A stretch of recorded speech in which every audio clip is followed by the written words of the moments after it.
Israel Palestine വിഷയങ്ങൾ കൂടുതൽ സങ്കീർണമാക്കിക്കൊണ്ട് കഴിഞ്ഞ ദിവസമാണ് ഇസ്രായേലിലെ 11 കുട്ടികൾ കൊല്ലപ്പെടുന്ന അവസ്ഥയിലേക്ക് ഹിസ്ബുള്ളയുടെ ഭാഗത്തു നിന്നുള്ള ഒരു അറ്റാക്ക് ഉണ്ടായി. അതിന് വലിയ തിരിച്ചടി ഇസ്രായേൽ നൽകിയിരുന്നു.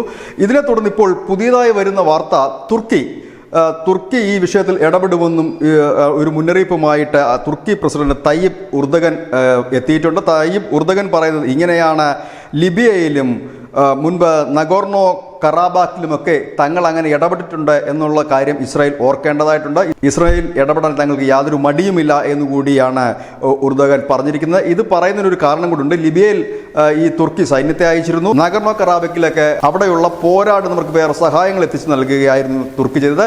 ഏതായാലും തുർക്കി കഴിഞ്ഞ കുറേ കാലമായി ഇസ്രായേലുമായി അത്ര സുഖകരമായ രീതിയിലല്ല.